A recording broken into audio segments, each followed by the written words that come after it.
Alright, we're here with Blue-Black Demonic Pact post Oath the Gatewatch. I played this deck, or played this card rather, when it first came out, and it was okay. It wasn't too good. Decided to revisit the idea. Honestly, I found this deck on the deck list. Wasn't sure.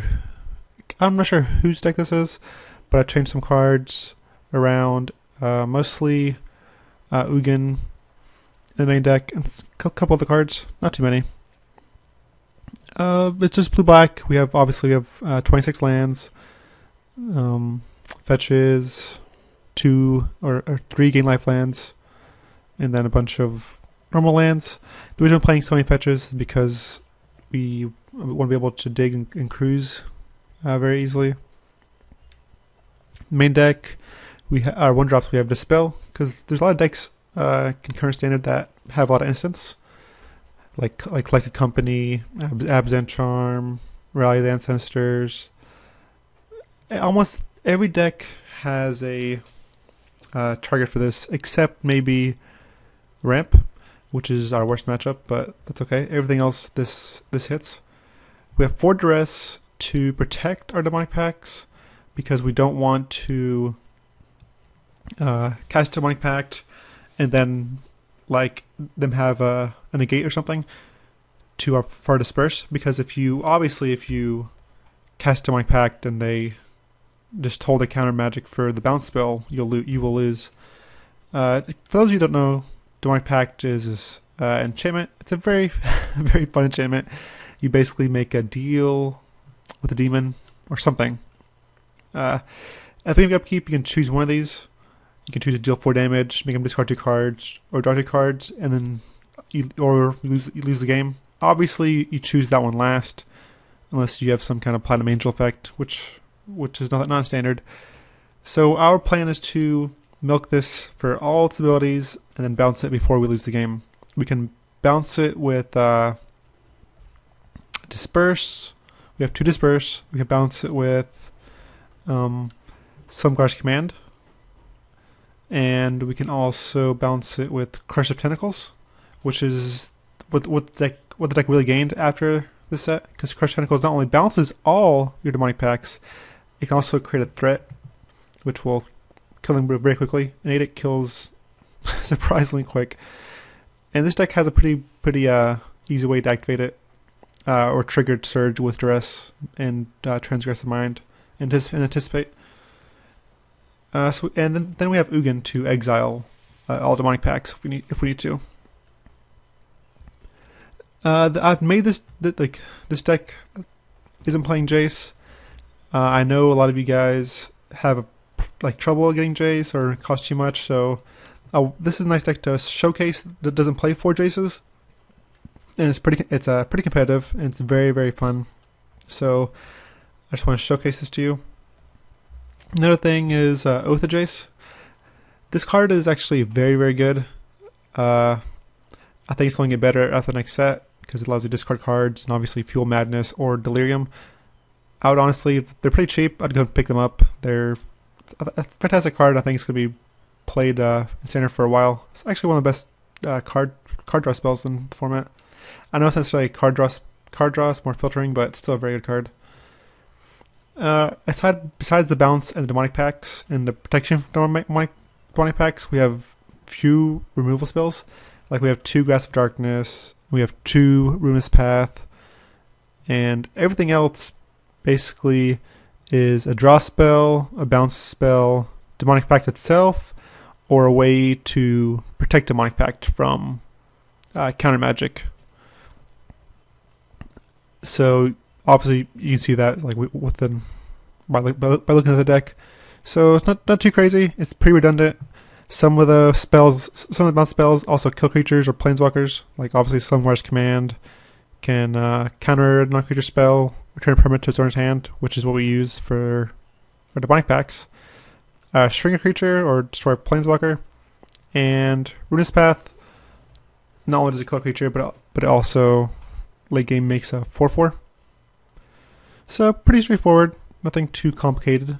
The game states can get convoluted, but otherwise it's pretty good. So let's move on to the sideboard. I'm going to slide this over here a little bit so we can see it all. Alright, in the board we have Dispel, just for decks that have like a lot of instance. Jeskai Black, for instance, has a lot of instance. And also against Rally, and even control decks. It's probably fine against. You probably don't bring in this against control, honestly. Murderous Cut, just for decks, creature decks basically that have a lot of creatures that you want to board out all your hand disruption, counter magic for more removal. Negates are mainly for ramp and control decks. Transgress the Mind is good against ramp and control. And some mid-range decks, I might end up, like, I'd only bring this in if I cut duress, like let's say against like Abzan, I might bring it in and cut duress, so I can get like the Rhinos and Wingmate Rocks, etc. Alternate Price is obviously a decent card, but you don't want it main deck because there's a lot of Eldrazi running around. And Grasp of Darkness kills Eldrazi and a bunch of other creatures. And price is very narrow, but when it's good, it's good. I guess like a Tarka Red, you obviously want this type of effect. Tendrils is for company decks, like Collected Company, Rally of the Ancestors, and even a Tarka Red decks. It's pretty good against fighting those, or any aggro deck. Like even if they're playing these new, I know new Eldrazi decks are popping up, the aggro ones, so this is good against them too. Infinite Liberation is mainly for ramp. That's the only time I'd bring 2 in. I might bring in 1 to like get a troublesome card like Deathness Raptor or Thought Nasir or Reality Smasher. But otherwise, I'm just bringing in 1. I'm just bringing in 1 against those and only 2 against ramp. Languish, it's pretty straightforward against the aggro decks again.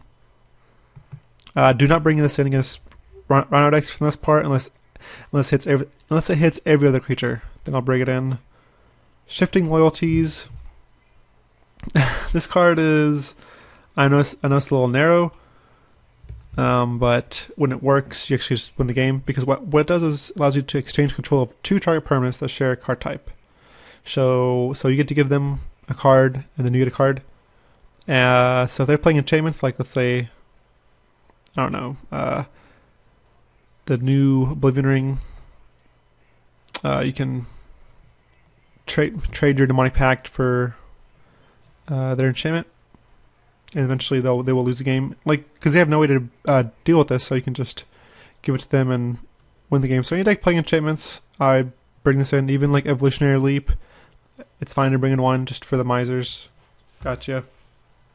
And also this deck goes through almost all its cards with Oath of Jace and Dig Through Time and Treasure Cruise, so it's not like it can't. Also, Demonic Pact is good again. Is also helps you dig. Obnixilis, just for slower decks. He was in the main deck, but I do not like him main deck. Just because he's so slow and grindy, and this deck is kind of weird to be grindy with Demonic Pact. Like, it's just, I don't know. It's probably fine if you want to. You could probably switch for Ugin, but I like Ugin just because it deals with Demonic Pact and deals with everything else. The only time Ugin's bad is against Eldrazi, but otherwise it's insane. And not the same can be said about Obnixilis. So I think that's about it. Obviously, by looking at this deck, you can tell it can destroy someone's hand very quickly with Duress and Transgress the Mind. And if you put that into Demonic Pact, you can just easily like make him discard 2 cards and just make them hellbent very quickly. All right, well that's it for this deck. It's the Deck Tech. Thanks for tuning in, and enjoy these videos on TCGplayer. Thank you very much.